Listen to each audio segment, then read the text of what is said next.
Hello,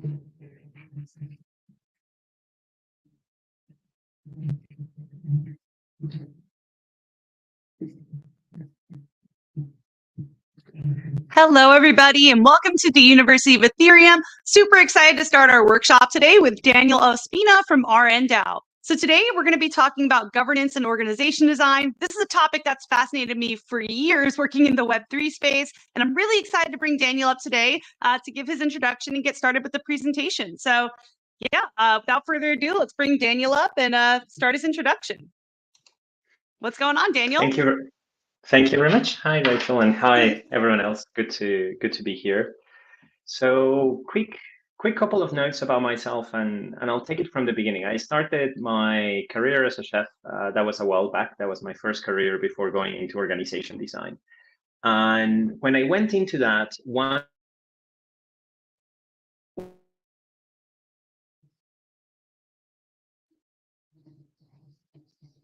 at the top of the game, kind of like in the number one, number two, number 50, whatever, best chefs in the world. And I was really inspired by their creativity and what they were trying to achieve. So I went and joined and worked for a few of them. And what I encountered working there was actually quite disappointing. And it was that by the time I got there, these people who were creative geniuses were no longer creative. Instead of that, they had become really stressed, depressed, alcoholic, drug addict, sometimes even suicidal.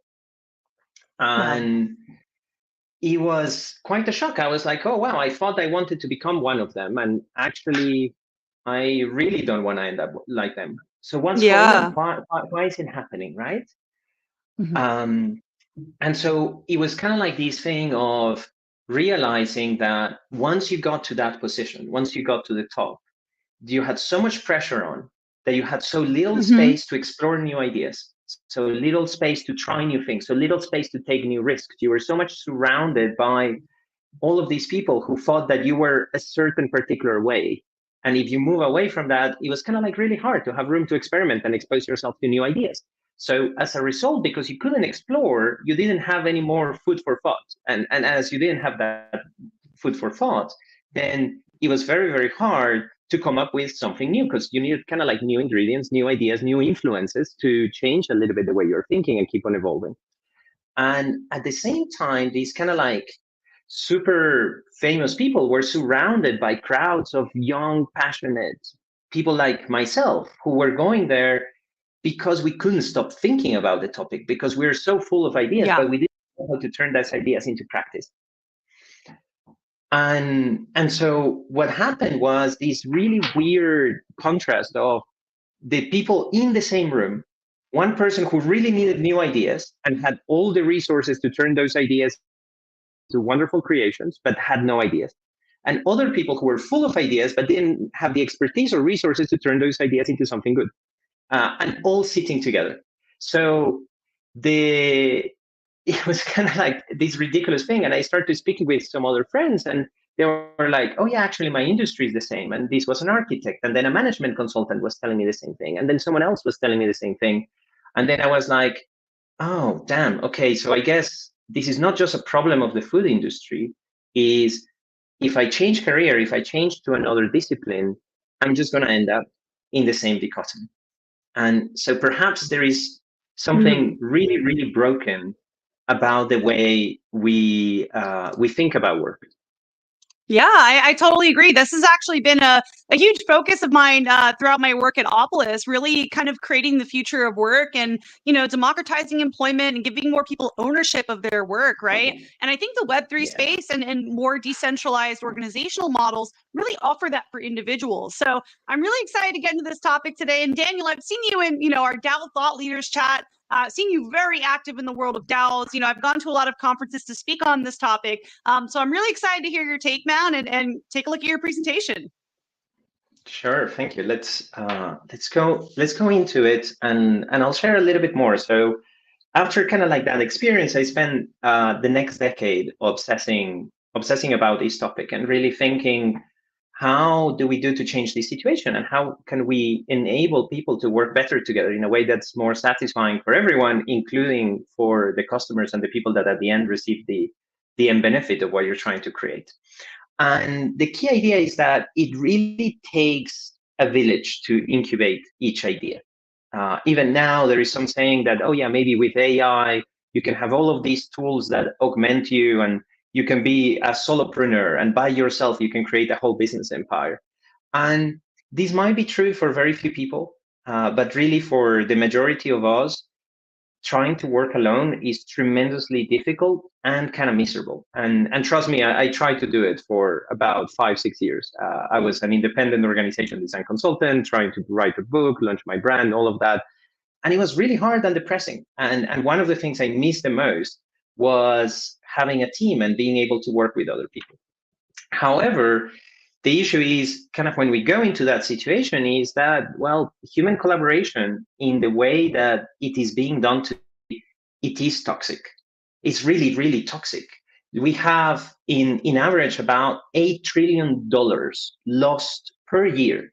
That's like a gigantic amount of funds that are lost in lack of productivity or low productivity.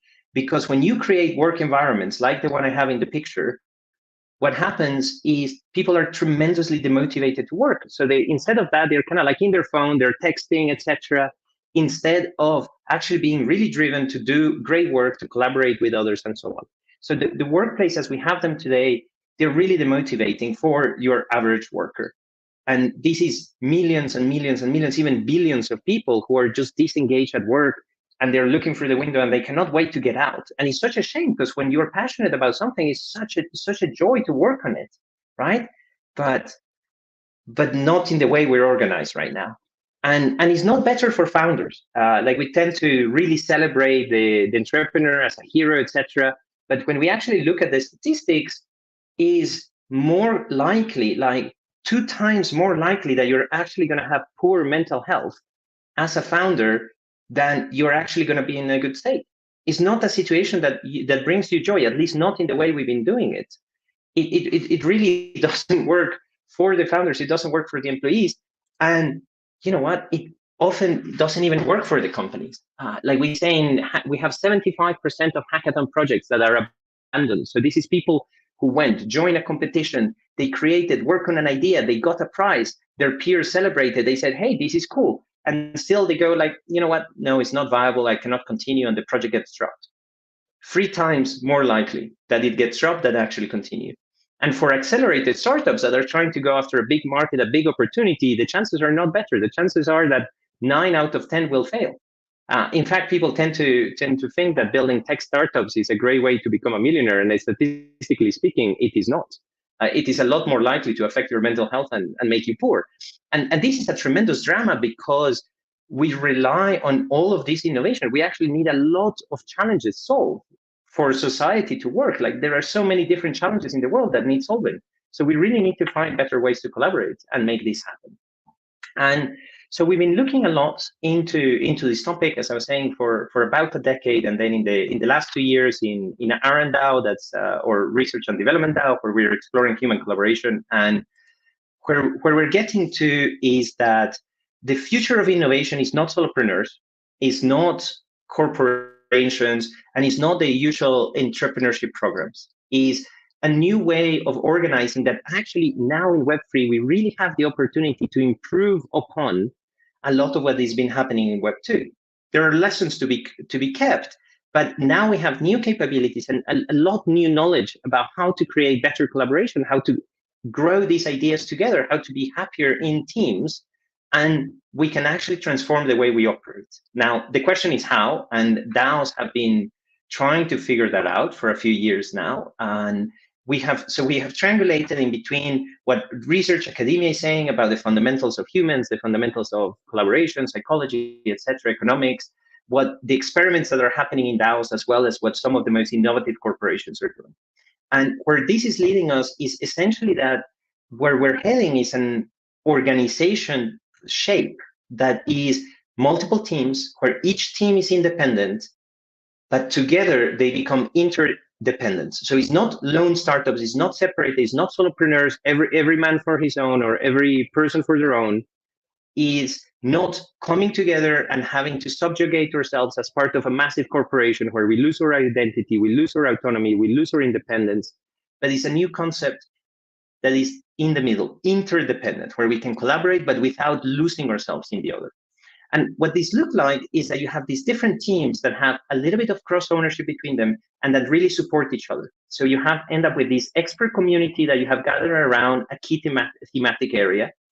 So whether that is Hire, which is now the #1 IoT company in the world, and they are focusing on consumer electronics mostly, or in our case, we're focused on collaboration tech, and building solutions for that, or whatever other vertical that you're focused on, but you have this expert community of teams. Then a lot of collaboration between them, sharing learning, sharing talent, sharing reference access to customers, etc. So it's not about like trying to keep everything for yourself, but the more you share, the more the others share, and you end up in this sort of open source approach that creates more than the sum of the parts for everyone. And then the other thing is you want modularity and composability. So you essentially want a solution that focuses on doing only one thing, very, very narrow, but does it very, very well. And then when you have multiple solutions like that, they become like Lego building blocks, each serving a different role, but you can piece them together and create more complex solutions. So that's the composability side, is that you can compose very complex value propositions, like things that are actually quite complicated. And if you think about an organization, there is a lot that needs to happen. People need to schedule meetings. They need to manage a community. They need to have some analytics. They need to coordinate tasks. They need to prioritize. They need to reward contributors. So there is a lot of different problems interlocking. And if each of these tools is created in a modular way, then it can be plug and play with different options depending on what you need for each team. And so these can really, really accelerate innovation where you don't have to build everything by yourself. You can just pick all of these different Lego pieces and together build the solution that you want. And then, of course, this is based on the idea that each team is very, very independent. So they can have the freedom to sense and respond and explore which opportunities around make the most sense and where they can create the most value. So essentially, this changes quite a bit the way we've been operating. So instead of these hierarchies where there is a boss that delegates authority to other people, and then they delegate authority to others down, but the person at the top can overrule everyone else. So it's no longer that pyramid. Instead of that, it's a network. It's a web of, and you still have some hierarchies of complexity, meaning that some teams will be looking after the trees, other trees will be looking after the forest. So you might have different focus, but you collaborate by that way, but that doesn't mean there is a top-down hierarchy. The other thing is the membership. So in traditional corporations, either you're an employee or you're not. Either you're a big investor or you're not, and you need to have a certain amount of wealth, etc., to be able to be an investor or to be able to contribute. You need to be a full-time employee, and this is really changing now. Like it's even is completely changing in the digital environment where you can have maybe a few people who are working full-time, and it's important, so they give continuity, etc. But you can have a long tail, meaning many, many people who are contributing small amounts of work. And for doing this, they can really, really improve what you're doing because they have different expertise. Maybe they have a little bit of time here and there that they can deploy and allocate. So instead of millions of people spending millions of hours watching Netflix, they can be collaborating and building things together. And the more we open up organizations, the more we can do that. The other thing is like, how do we make decisions and how we govern? So right now is very top down. As I was saying, is the people at the top, all the information goes there, then they make decisions, and then those decisions are delegated into objectives, and those objectives broken down into smaller objectives, and those broken down into tasks, etc., and delegated down the pyramid. At the same time, it's really about wealth. So the more wealth you have, the more shares you can have in a company, and the more control you can have. So instead of that, if we break this down into smaller teams, the question is how these smaller teams coordinate. And in very good part for an internal market. So let's say instead of the executives deciding, you HR department, we're going to give you this much money, and you marketing department, we're going to give you this much money. Instead of that, the teams can agree in between them. When the marketing department needs to hire someone, they can agree that the HR department is going to do that for them for a specific fee. And so they're providing a service, and you're creating a sort of internal market, a market in between units that have trust in each other because they're part of the same organization, that know each other, etc., that can collaborate, that they all win by the collective winning. So these are very pro-social markets. These are, say, markets where there is a lot of goodwill for the other. And then the other thing is the idea of multi-stakeholder. So there's a lot of obsession about voting, and if you ever try to participate in politics, you essentially get to choose between candidate A or candidate B, and usually both candidates suck. And that's the issue with voting, is that you only get to choose in between the options that have been decided. But what is different stakeholders, meaning the different types of people, the different interest groups that participate in an organization. So usually these can be workers or contributors, then you can have users or consumers or the people who are buying the product, the offering. You might have some investors, people who provide capital. So these different stakeholders, these different groups, the key is that they can deliberate, they can very effectively communicate with each other to figure out win-win solutions, not just simply to decide who gets the majority of the votes and can overrule the others, but how can we create better conversations to discover better possibilities so that everyone is better off. And is advancing the ability to do that at scale, to do it digitally, to do it asynchronously. So not everyone needs to join a meeting, because joining meetings is very complicated. And if you have too many people in a meeting, it becomes very counterproductive. So now developing tools to allow this can really change the way organizations work. And finally is this idea of relationships. So walled gardens is very hard borders. No one can know in the outside what's happening in the inside. And if we ever do a partnership, it's a little bit ad hoc and it's very interested driven. So instead of that, thinking of the organization as a platform. So if you think about WordPress or Shopify or even TikTok, etc., all of these platforms that you can immediately come in, use the service, and you can use ideally some of these capabilities somewhere else. So in Web3, we can take this to the next level, and you can use the brand of the organization to create new things like NounsDAO is doing, or you can use the infrastructure that is built, like a lot of the layer 2 blockchains. You can come and use this infrastructure to build the things that you're doing. And is this ability to essentially create a platform with the service, with the offering that you're doing, whatever it is, that can be as open to as many people for them to use it, that can create a very, very different dynamic that is a lot more collaborative. Let me go to the next.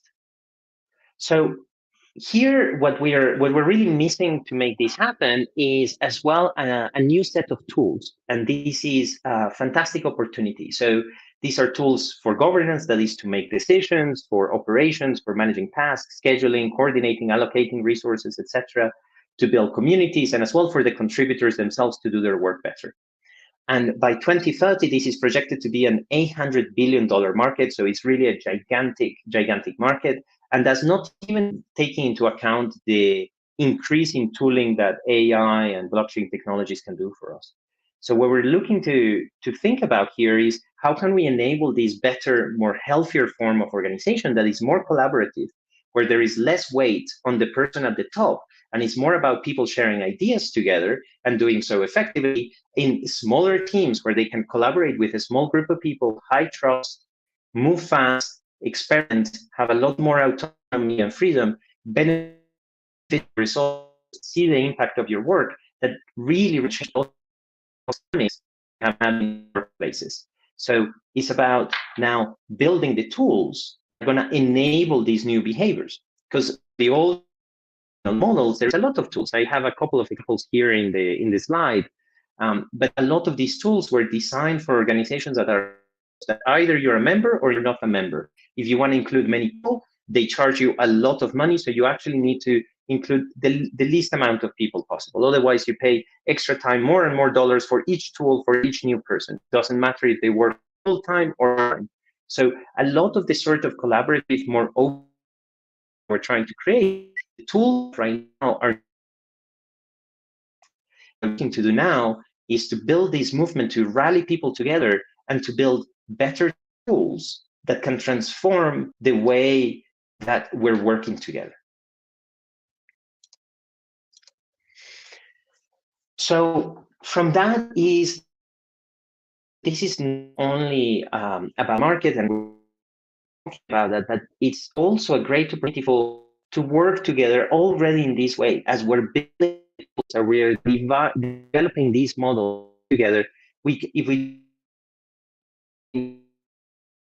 This leads as well is to a stronger offering, like as in you can deliver more value to your customers as opposed to doing it in a traditional Web2 startup way, because you can deliver a more complete value proposition, because you can grab all of the solutions, all the different tools, other thing alongside you are doing, and compose them, bring them together to deliver the value. Then as well, you get faster access to sales, especially when you're building tools for groups to use. Like a lot of the collaboration tools is not for one individual, but actually many people use it. It's a lot more time to convince a group of people to use a product than it takes to convince a single person. So when you can collaborate with other teams who are in the same sphere, and some of them already are working with a few customers and already have trust, then you can ask them, hey, can you introduce me? Can you help me out here? And then you get the trusted introduction. They know you're not some random scammer, you're not some stranger, you're someone who's been vetted, and they're putting a little bit of their reputation there to make that introduction. So when you create this collaborative behavior across teams, you also end up with a lot faster sales because you get better access to customers. As well, you can end up with a team demand because you swarm with a lot of different talents, key expertise that you need, and you can very quickly call upon them. And thanks to the more agile, more also working, and this mechanisms to reward work, etc., that with these, this gives you a lot of flexibility. And this is a really benefit as well, that the traditional way of building you to reinvent a lot of things. In every startup, you had to figure out how do we the incorporation side, what sort of contracts do we need to have with the contributors, how do we make decisions, how do we manage tasks. There is all of those different things you need to do. And if you're with different, you can pass on those insights from one person to the other. So actually, at the end, you can let the learnings from everyone else, and then you can be just really, really focused on the thing that is unique about your business. And for everything else that is not unique about your business, you can collaborate with others and leverage the solutions that they're doing. So this in aggregate also helps to reduce that failure rate that we're talking about. The 9 out of 10 startups that fail, we could do a lot better. If we could have, let's say, 50% of startups that succeed, we have completely transformed this dynamic. We have really, really changed the lives of entrepreneurs. Like if they have 50% chance of failing instead of 90% chance of failing, well, you're going to be less stressed. Your mental health might be a little bit better. If you can collaborate, have a little bit more human connection, etc. And that's all because of applying this community, this swarm sort of methodology that is now starting to emerge that we can think about. So in that sense, what we're doing here, and now is talking a little bit about the work that we've been doing, and I'll tell you a little bit more to see who might be interested in collaborating, which is really the core of what we're trying to pitch here and evangelize, is that we're trying to unlock human potential by empowering digital swarms, and doing that through this ecosystem of modular products or small products focused on on a small thing, but collaborating together, that creates this sort of swarm tools. We're in this venture studio, which I'll go to explain in a second what that means. So essentially, we have thought about how is it that a lot of startups fail, and the issue is very, very often that you start to build something, but you don't know if anyone wants that thing. So instead of building first, in a hackathon or join Accelerate, first we start with research, and we want to understand the problems of the users very, very well, and then we share that. Then we share that research publicly, so that the other people can get in contact with it, can start to learn, and then thanks to that, you also attract contributors, and you start to attract people who have that problem as well, who start to see you as like, oh, this person is looking very deeply into this problem I have. They can probably help me out later on, or they might know a thing or two that I want to use. By doing this research first and learning, like doing it very quickly in social media, transparently, talking with others, sharing the journey that you're doing, start to the community, and you build a movement around you. Which then goes to, when you have really deeply understood the problem, then going to the venture formation stage. where you're trying to understand what sort of solution is going to work for that problem. So we help people assemble a team, develop minimum viable products or big products, and then start to iterate, start to test different things, and continue learning and continue evolving until we can end up with all the different teams that are building, that have found a product, have found a good opportunity for them, are starting to deliver value for users. And so we're now talking about a portfolio of products that can support each other through this cross-selling, cross-marketing, essentially advertising each other, and all of these positive collaborative dynamics that we're talking about. And so as this grows and evolves, these teams themselves, they start to have other needs. And there is enough of these teams that new ventures can be created to support them. And so you start to have a whole venture ecosystem that is finally this whole vision of the swarm, where you have a whole network of different teams working together, serving hopefully millions of customers, and really changing the way that we're working. So that's basically it. If you are interested to learn more about it, you're very, very welcome to join us, to engage with us. Our website is rndao.io, and there you can find the links. We're always looking for people that are interested to contribute to one of the ventures, to join one of those teams, who are interested in starting a new team, to tackle a new opportunity, and as well for those who have already a venture and they want to find other collaborators and work together as part of the swarm. The whole idea is that this is an open organization, a platform, and the more people we bring together that are doing good work, that are passionate about this mission, the further we can all go. Thank you. Wow, Daniel, absolutely fantastic presentation. You're just lighting me up over here. All things future of work, organization design. I absolutely love it. So I do have a couple notes that I wrote just on some of the views here. I really love the collaborative approach for the swarms. Although on slide 6, I did see a mention of solopreneurs. And I'll give a bit of a contrasting take here. I think merging, right, the solo entrepreneur kind of mission with the more collaborative approach might be a good solution towards work in the future. And I'll tell you why. I think collaboration is the key to also working together with aligned values, right? And thank you for bringing up slide 6. Yeah. So some of the work that I've been doing in the space is helping people to incorporate and become their own boss. I really like the approach of swarms. And I think combining that with like allowing people to own their employment, right, might be a good approach for allowing people to have more ownership of their work in the space, right? Yeah, I'd love to hear your intake on this too. Yeah, absolutely. I mean, what we want is ultimately that each person is the master of their own destiny. They can make their own decisions. They're not subservient to some big anonymous organization that just want to extract their labor. Now, the way to do it, and what we're advocating, is don't go and do it alone, completely separate and isolated, but find your collaborators, find your swarm, find the people you can work with. And yes, you can set up as an independent person, but then once you have set up your own business, there is also the possibility of you can create a little bit of cross ownership with other people. You can create some revenue share agreements. You can create different ways of collaborations. And the more you build that community, that mesh, that net, right, that swarm where you're close with others, then the day you're sick or the day you're ill or whatever happens, or you need a hand, you're going to have all of these people that just come around you and lift you up. Yeah, like almost like a cooperative framework. I really like that.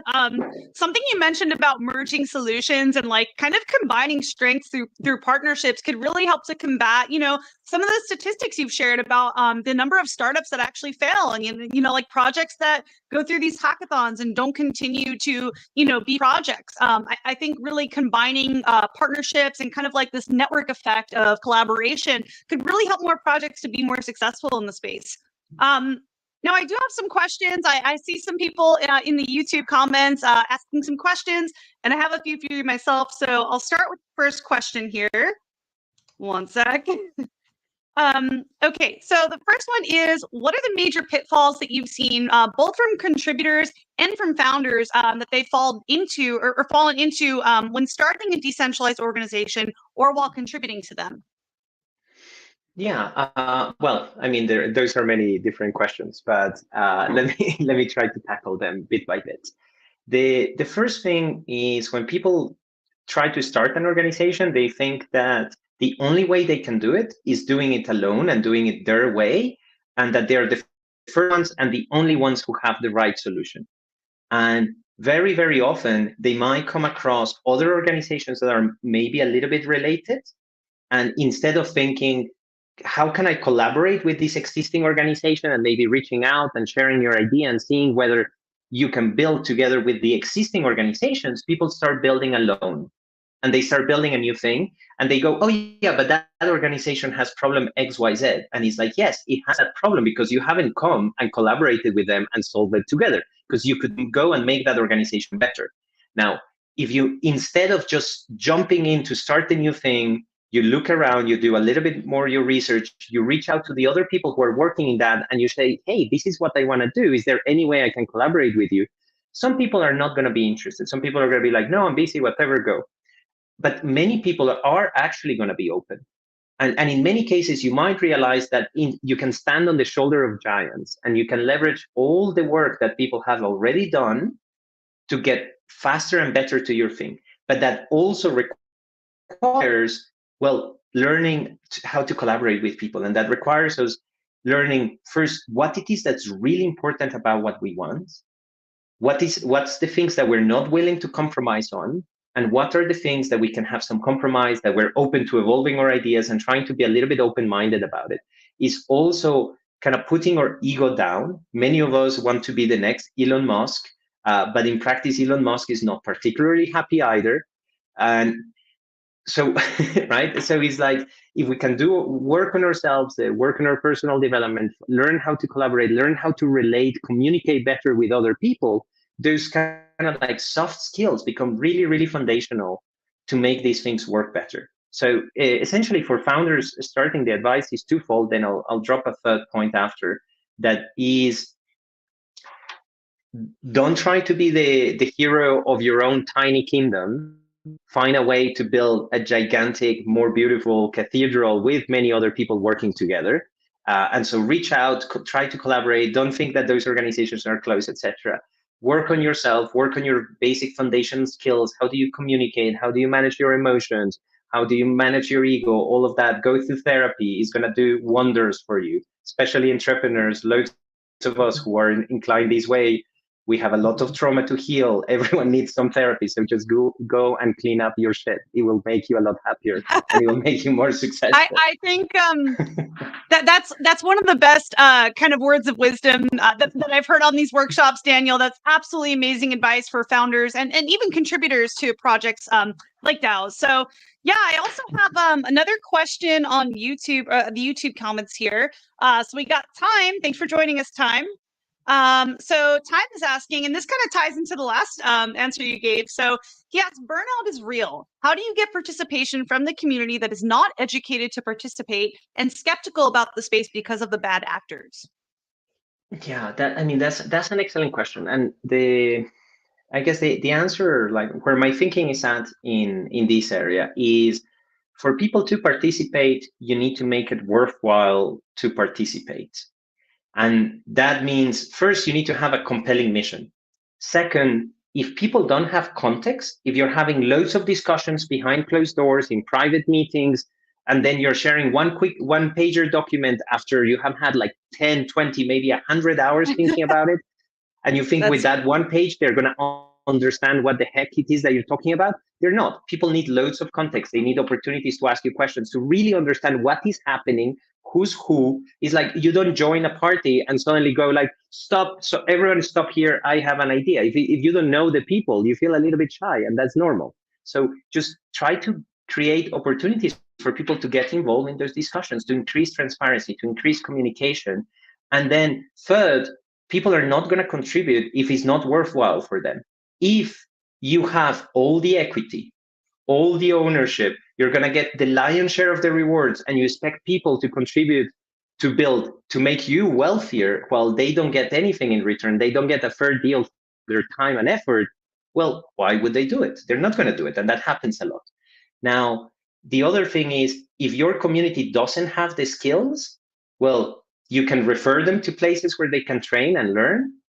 But work requires expertise, and work has become very specialized. There is competition, there is market dynamics, etc. You cannot get a person who doesn't know anything about programming to start programming. First, they need to learn how to do it. So if the people don't have the skills, just help them get those skills, refer them to places where they can. And if you don't have anyone around you who has the skills you need, well, look back again at the basics. Do you have a compelling enough mission, etc.? And then go and reach out to people and go and find ways to collaborate. Look for other people who do have those communities, etc. And that way you can get access to talent. Absolutely. Yeah, I think that's really incredible advice. And something that's just kind of a recurring theme throughout this discussion is really value alignment and incentive alignment, right? Whenever working on a decentralized organization or any organization, and Time just responded in our chats. There really needs to be value alignment and incentive alignment. It has to make sense for the people contributing to the project. And I think you've given some excellent feedback for contributors and founders. And yeah, let's see. I'm just going to share Time's response here in the chat. So he says, thank you. We'll keep working on the potential possibilities, and we'll keep being open-minded with collaboration, as well as reaching out to other communities. So thanks so much, Time, for your question. So yeah, my next question here that I have for you, Daniel, is, okay, so let's say someone is interested in starting a DAO. What do you think is the most streamlined path forward for those who are interested in creating a project that's decentralized? Yeah, so the thing is, you can either have the expertise. If you have loads of knowledge about decentralized organizations, self-management, organization design, just go and do it. And you'll find the tools, etc., and you can go and build it. For the large majority of people, we don't have this expertise. We were not born with them. So you can go and then find people who have them and collaborate with them. We're trying to build a whole platform that's about this. Now, if you want to collaborate with people, if you want to get experts to help you, you need to understand that they also need to make a living. They also need to have some way to pay for their time, to pay for their costs, so that they can keep doing what they're doing, and they can keep learning, and they can keep on providing advice. So try to find ways to think of win-win relationships with other people. That's really the key of collaboration, is figuring out, how can I help you with what you need, and you can help me with what I need. And if we can find that match, we both do better together. So if you don't know how to build a decentralized organization, well, start reading, start learning, watch talks, etc. At the end, we'll share a link where we have over 40 talks with different experts in this field, but also reach out to the people who have been doing it for years and decades and find ways to collaborate with them, to help you out, to take from those learnings. And for that, you need to understand what they need. So that's a very good step. Then if ultimately you don't know how to do it, just start with something small, start with a small experiment. And as long as that can give you a little bit more resources, a little bit more credibility, a little bit more capital, essentially more things that you can offer to other people, so that then they come in. And don't try to hoard everything for yourself. Again, with the equity, this is the key thing. People come, oh yeah, let's collaborate. And I'm like, okay, so collaborating means I'm going to help you. And then your company becomes more valuable. So your tokens increase in price, your shares increase in price. And what do I get? So think about reciprocity. Think about how you create those win-win relationships in every action, really. That's like fantastic advice there. And this makes me think of, the Green Pill book. I don't know if you've seen how crypto can regenerate our world, and, just examples of creating positive sum games for individuals. That's been a huge focus of mine in any work I do in the Web3 space. So I think that's absolutely huge. And something I've spoken about back during like ETH Toronto, I think we did a panel on DAOs, kind of like this paradigm shift of work. We talked about, like, you could become a contributor on a DAO today. You can jump in a Discord, start the conversation. If this is something that interests you, there's a plethora of DAOs and decentralized organizations out there that you can start collaborating with today, right? Just take the first step, talk to the people that are, leading in this space. Follow people like Daniel Ospina here. And Daniel, I don't know if you want to share your any social media handles or way that folks can connect with you, but obviously Daniel's a really great person to connect with in the space. Yeah, thank you. And really, if you're looking around, like, my time is limited, but feel free to DM me, feel free to tweet at me, and I'll do my best to point you in the right direction, depending on what your project is. Just please don't send me a message like, hey, I want to collaborate. Tell me what the heck do you actually mean? What are you building? What are your expertise? What are your needs? What are you looking for? Like, do the work of figuring out, making it clear. And then if you can give me that, I'm very happy to respond quickly while I'm walking somewhere in between meetings or something. I have 2 minutes. I'll shoot you an answer. And my Twitter is @Daniel_Ospina. Awesome. Yeah. And Daniel, we'd absolutely love to have you in our Discord. We really want to welcome any expert we have for the University of Ethereum. Thanks for sharing here, Kajan. Any expert we have on the University of Ethereum, we like to welcome you into the Discord community. We work with students and blockchain clubs and universities around the world. So, your mentorship and expertise is extremely appreciated. For the next generation of builders, the people listening, our student members, they're all really excited to learn how blockchain can be used to solve real world problems. So we definitely appreciate your collaboration here. So one more question I have, and this is something that often comes up when I talk about DAOs. People say there are a lot of problems that still need to be solved with decentralized business models. So Daniel, in your own words, in your opinion, what do you think needs to be improved for decentralized governance to really work at scale? Yeah, well, first thing is a lot of people who say there are really bad problems in DAOs, they haven't worked in that many non-DAO organizations because they are not problems only of DAOs, they're problems of organizing, which is a really hard thing. And we can definitely improve upon them. So something that I believe are really, really, really important is better methods for deliberation. So better methods to make decisions together in a way that is accountable, that is incentive aligned, in a way that you're making good, high quality decisions. So it's not just about voting, etc. And then one of the biggest barriers that I see is figuring out good legal structures so that people can co-own businesses together, so that they can collaborate more effectively, and having the whole legal setup structure that enables this is one of the big problems. We're putting a lot of energy in researching this at the moment. And if you're interested in these challenges, like really come to us and let's find a way to tackle them together. Awesome. Yeah. So the last question I have for you here, Daniel, are there any other recommendations on how individuals listening today can actively participate in decentralized organizations? Like, where would you recommend that they get started? Yeah. So the first thing is just join one and ask how you can help. Now, kind of coming back to this idea of introspection, be very clear about what are your skills, what are the things that you know how to do. Do you know how to write well? Can you write great copy? Do you know how to sell things? Can you do marketing? Do you know how to design? Do you know how to develop code? Do you know how to organize events? Do you know how to be super welcoming and host other people? Or which are the skills that you have that you can contribute to them? So write that down. Be very, very clear about why you are there, because some people come looking for a hobby. They don't need to be paid. Other people come and they're like, I need money in 2 weeks, otherwise I don't know how to pay rent. So unless you can pay me in 2 weeks, I'm out of here. Other people are like, well, I actually just want to become a co-owner of these. If you can give me some tokens or some shares, etc., but I don't need to be paid for the next year. Some people have already a full-time job and they're available in the evening. Some people have maybe 50% of their time available. So just be very clear on what it is that you can bring and offer to the organization and what it is that you want in return. What are your needs? We call them selfish needs. Is I want to learn X, Y, Z.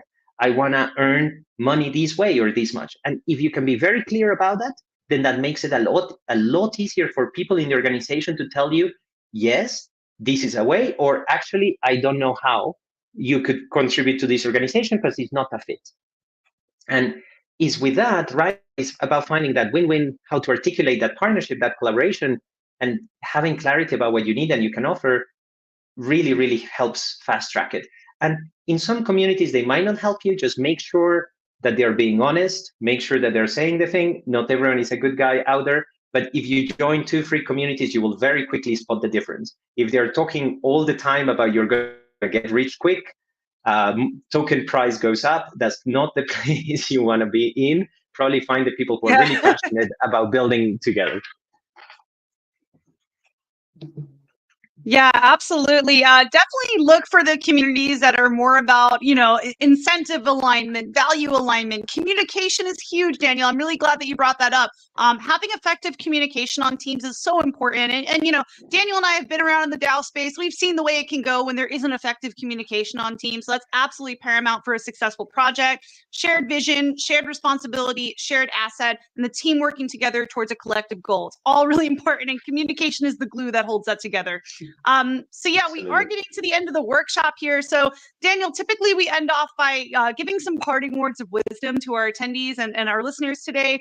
But I also want to say for everyone listening who signed up to our newsletter, if you're not able to make this, you will see a recap in our newsletter. And we also have some fun things coming up in the next week or so. We're, getting ready for the road to ETH Denver. So I know a lot of people listening are excited for ETH Denver. I see you in the comments time.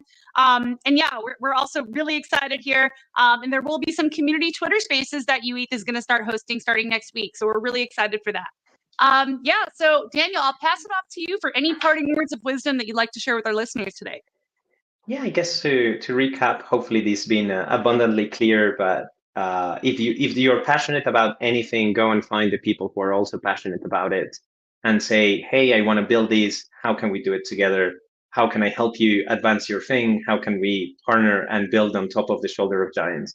There is no need to go it alone. There is no need to reinvent the wheel. If you can work together with others, you'll do much better.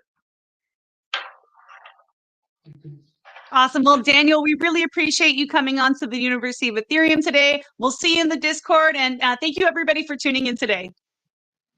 Thank you everyone for listening and the questions. Thank you, Rachel. Bye-bye. Okay. Absolutely, Daniel. Bye-bye.